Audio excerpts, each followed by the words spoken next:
Que a graça, a paz e o conhecimento de Cristo Jesus nos sejam multiplicados nesse dia. Eu sou Marcelo Paiva, você está no canal Uma Semente para as Nações, Marcelo Paiva. Seja bem-vindo. O Eterno abençoe a sua vida poderosamente. Quero começar uma série aqui falando sobre as bem-aventuranças. Não sei se você já se perguntou o porquê das bem-aventuranças.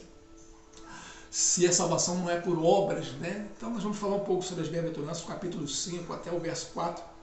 Vamos falar o que é bem-aventurado, o porquê das bem-aventuranças, o porquê que eu preciso ser um bem-aventurado. Capítulo 5, mas antes de nós começarmos aqui, eu peço que você esteja deixando o seu like aí, o seu joinha, compartilhando também esse vídeo se for edificante para a sua vida, se inscrevendo no canal se você não é um inscrito ainda, e ative o sininho também para receber as próximas notificações, que assim que for sendo feitos os vídeos aqui, você vai receber instantaneamente. Que o Eterno abençoe a sua vida poderosamente. Jesus vendo, verso 5 até o verso 4. Jesus vendo a multidão, subiu ao monte e assentando-se, os seus discípulos aproximaram-se dele. E Jesus, abrindo a boca, os ensinava, dizendo: Bem-aventurados os pobres em espírito, pois deles é o reino dos céus. Bem-aventurados que choram, porque serão consolados. A palavra bem-aventurado significa felizes espiritualmente, ou seja, pessoas que têm uma felicidade dentro de si. Não é uma felicidade, os bem-aventurados não dependem daquilo que acontece ao seu redor, ao seu mundo externo, para ter essa felicidade. Eles têm essa felicidade dentro de si. E somente os discípulos de Jesus, os talmidins do Mashiach, do Messias Jesus, podem se tornar um bem-aventurado. Isso quer dizer que ser um discípulo de Jesus não quer dizer que você é um bem-aventurado. Não é suficiente. Para você se tornar um bem-aventurado, você precisa ter a prática das bem-aventuranças. Então, bem-aventurados significa felizes espiritualmente. E por que eu preciso me tornar um bem-aventurado? Para ser salvo? Não, mas para reinar com Jesus no seu reino milenar aqui na face da terra. Só vai reinar com Jesus na face da terra, só vai reinar sobre as nações, sobre o seu reino, os remidos, mas somente os remidos, lavados e remidos do sangue de Jesus, mas que se tornaram bem-aventurados. Uma forma bem simples aqui, uma palavra bem chula aqui, bem do século 21, seria: só vai reinar com Jesus aqueles que têm moral para falar, para repreender, para reinar com Jesus. Ou seja, somente os bem-aventurados vão reinar com Jesus. Nem todo salvo vai reinar no reino milenar com Jesus. Muitos salvos ficarão na Nova Jerusalém, que não estará no céu mais, mas sobre as nuvens. Ela não desce ainda no reino milenar, mas ela estará sobre as nuvens. E ali estarão todos aqueles que morreram em Cristo, receberam o sacrifício de Jesus, mas que não se tornaram bem-aventurados. Sendo assim, eles não podem reinar com Jesus na face da terra. Para reinarmos com Jesus, precisamos ser bem-aventurados. E eu quero começar com a bem-aventurança, a segunda bem-aventurança. E como será uma série de pelo menos uns 10 vídeos aqui falando das 10 bem-aventuranças, eu quero começar no verso 4. Semana que vem, se o Eterno permitir, no próximo vídeo, estarei falando sobre os bem-aventurados, os pobres pelo Espírito. Bem-aventurados que choram, porque serão consolados. Então, para que eu reine com Jesus no seu reino milenar, eu preciso ser um bem-aventurado. Eu preciso chorar. Eu preciso ter lágrimas. E que choro Jesus está falando aqui, já que existem vários tipos de choro. Existe o choro do medo, existe o choro da desesperança, existe o choro da incredulidade, existe o choro da perda, quando você perde alguém, você perde algo, um bem. Existe o choro da dor, existe o choro do medo, da insegurança, da ansiedade, da depressão, existem vários tipos de choro. Então esse tipo de choro aqui não é um choro que Jesus está falando que é um choro de dor, é um choro de lamento, é um choro de uma perda, não é. Também não é um choro que é produzido quando você recebe algo, quando você realiza um sonho, algo que você esperava durante tanto tempo, o nascimento de uma criança, uma conquista, um abrir de uma empresa, um abrir de uma igreja, uma unção nova sendo derramada, o ministério te dando. Não é esse tipo de choro também. Sobre esses também não reinarão sobre o reino. Então, que tipo de choro Jesus está falando aqui? Que bem-aventurado é aquele que pratica. É o choro do arrependimento. É o choro do arrependimento do pecado.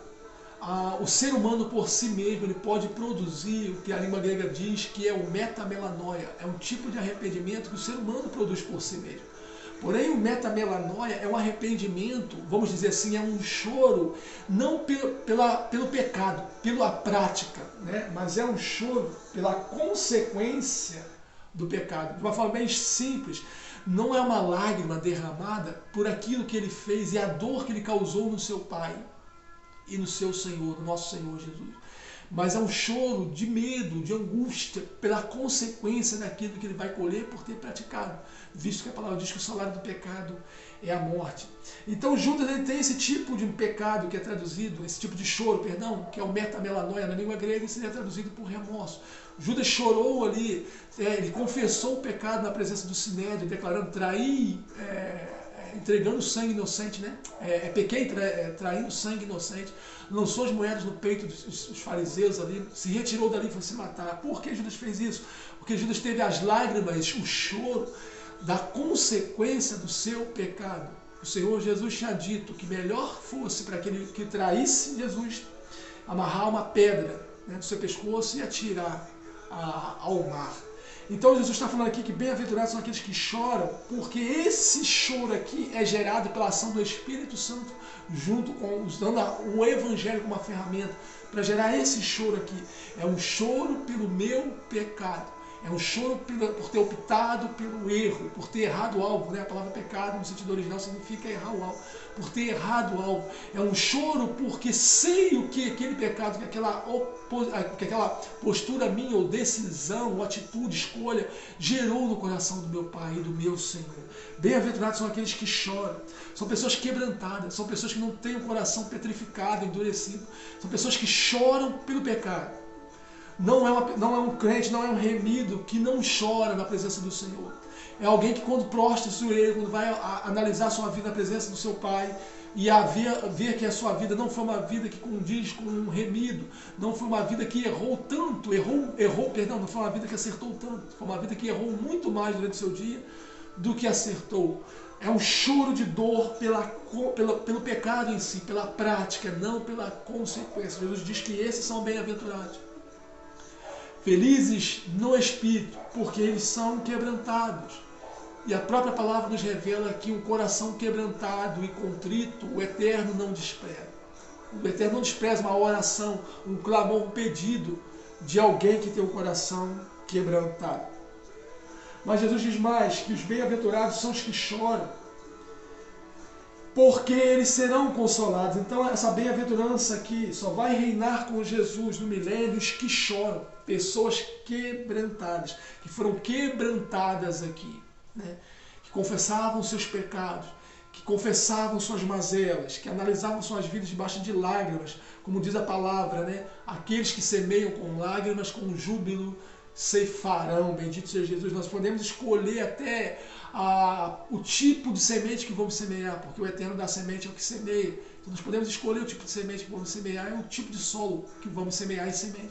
Mas nós não podemos escolher a plantação, a consequência, nós não podemos escolher qual consequência temos que ter. Mas o nosso choro não pode ser por isso, mas pelo ato errado. Então, bem-aventurados são os que choram, porque eles permanecem em quebrantamento. São pessoas sensíveis, né? São pessoas vulneráveis à ação do Espírito e ao mundo espiritual. Mas porque eles serão consolados também. Por chorar, por ter um coração quebrantado, seremos consolados também. Então só é consolado aqueles que choram. E só é um bem-aventurado aquele que chora. Você vai reinar com Jesus no milênio, já reinamos com Jesus na terra, no tempo presente, mas de uma forma muito mais abrangente, somente os que são bem-aventurados.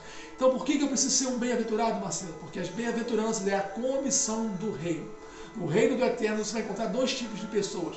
Pessoas que não estão com o corpo glorificado, não são bem-aventurados, e os bem-aventurados. Os que não são bem-aventurados, que não estão com o corpo glorificado, não foram remidos ainda, estarão sujeitos ao governo dos bem-aventurados, aos que choram. Bendito seja Jesus. Então, bem-aventurados são os que choram, porque serão consolados. Que esse seja o seu consolo. Que você esteja chorando pela injustiça, que você esteja chorando pelo paganismo no meio do corpo da igreja, do corpo de Cristo não, mas da igreja. Que você esteja chorando pela idolatria que foi implantada no corpo ou na igreja do Senhor. Que você esteja chorando pela falta de sabedoria, de conhecimento que há no meio do corpo ou da igreja do Senhor. Que você esteja chorando pelas distrações, a igreja do Senhor está distraída. A palavra diz que perto da meia-noite ouviu-se um clamor, aí vem o noivo. É uma indicação, né? Quando fala perto da meia-noite significa que é um momento, Jesus vai voltar, próximo de um momento, de uma realidade onde todos estarão cochilando, como aconteceu ali. Você esteja chorando por isso também, intercedendo pela igreja, com lágrimas, com quebrantamento, mas principalmente pelos seus pecados. Eu abençoo você no nome de Jesus. Você esteja compartilhando esse vídeo, se inscrevendo no canal se você não é inscrito, ativando o sininho para receber as próximas notificações e também deixando o seu like aí, no nome de Jesus. Até a próxima bem-aventurança. Bem-aventurados os pobres pelo Espírito, se o Eterno permitir.